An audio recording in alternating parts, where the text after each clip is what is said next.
Сегодня мы погрузимся в увлекательный мир Несвижского замка, одного из самых красивых и загадочных замков Беларуси. Несвижский замок был построен в XVI веке, а хозяевами его были радивилы. Замок стал центром культурной жизни. Здесь проходили значимые события, включая встречи польских королей и династий. Радивилы владели этим замком на протяжении нескольких веков, и именно благодаря им Несвиж стал одним из ключевых центров политической культуры и жизни Великого княжества Литовского. Замок не только впечатляет своими масштабами, но и восхищает архитектурными деталями. Комплекс состоит из нескольких зданий, высоких башен и мощных стен, обрамленных парком и прудами. Внутри роскошные интерьеры, где можно увидеть уникальные фрески и антикварные уютные комнаты. Среди интересных фактов стоит отметить, что в замке находилась одна из первых библиотек в Восточной Европе, молельня и даже свой театр. Несвижский замок вмещает множество залов, каждый из которых имеет свою историю и атмосферу. Есть и звездный зал, который получил свое название благодаря главному элементу декора – восьмиконечной звезде на вызолоченном потолке. Есть малый столовый зал, где когда-то собиралась вся княжеская семья. Белый бальный зал, который украшен колоннами, лепниной, зеркалами. Большой каминный зал, где сохранился камин, украшенный фамильным гербом, изразцовые печи, потолочные балки XVII века и стены, облицованные панелями, которыми привезли из Италии более 100 лет назад, а также картины, скульптуры и портреты гетманов Великого княжества Литовского. Одной из самых загадочных особенностей замка являются зеркала на серебре. Эти необычные зеркала установлены в некоторых залах и создают эффект, который просто завораживает посетителей. Когда смотришь в эти зеркала, возникает ощущение, что зеркало отражает не только физическое обличие, но и что-то более глубокое, туннель в прошлое. Это создает уникальную атмосферу, позволяя каждому посетителю задуматься о месте, где же он находится, и о людях, которые когда-то здесь жили.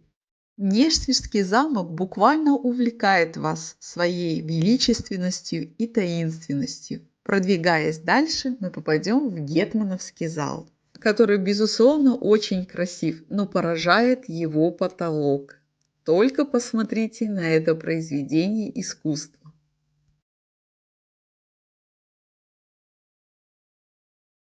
Каждый кабинет и зал наполнены своей собственной атмосферой.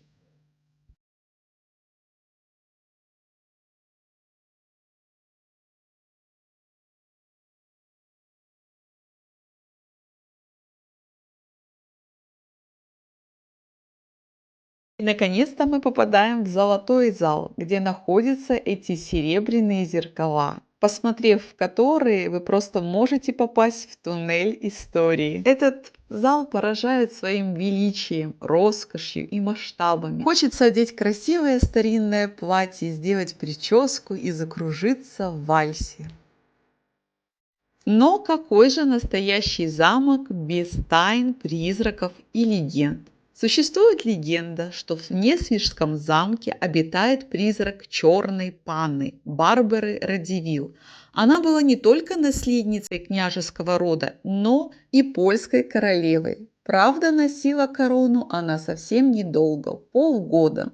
В мае 1551 года 30-летняя красавица-королева умерла. По одной из версий, ее отравила мать короля Бона Сфорца.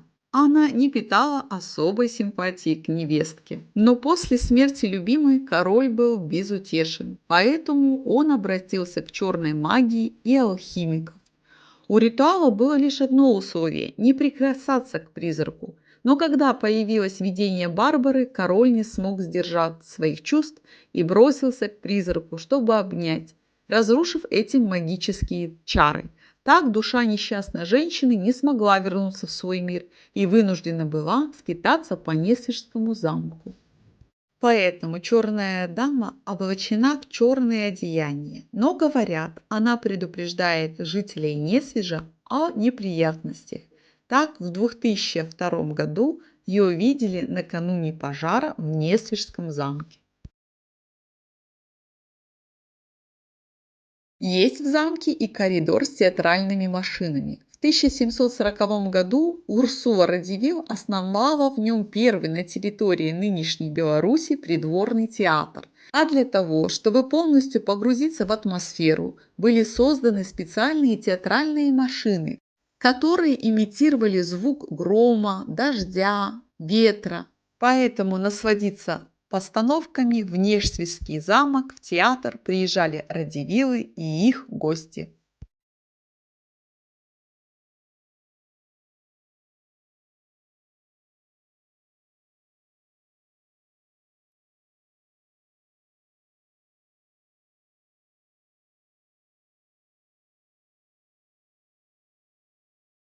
Кроме того, ходит такая тайна, что в Несвежском замке хранятся несметные богатства Радзивиллов, которые они не смогли вывести, и находятся они в подземных тайниках.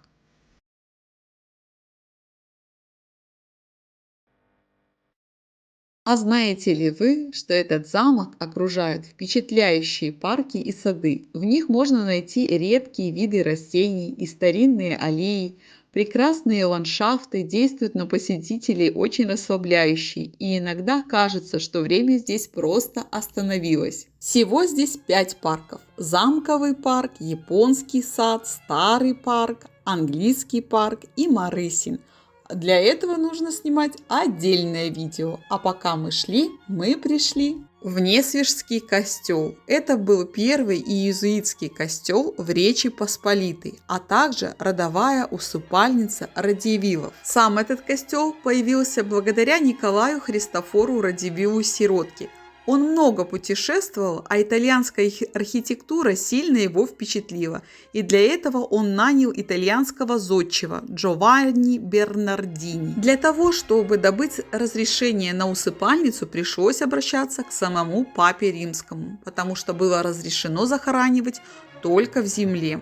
Эта усыпальница Радзивиллов стала третьей в Европе, и сейчас в ней находится порядка 70 саркофагов.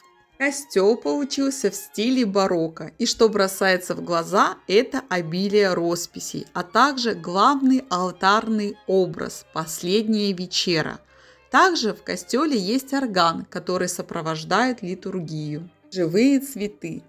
Осталось ощущение, что этот прекрасный город нужно посетить еще раз, так как там можно побывать в ратуше, доме ремесленника и тщательнее изучить памятника паркового комплекса. Если вам понравилось, подписывайтесь, будем путешествовать вместе.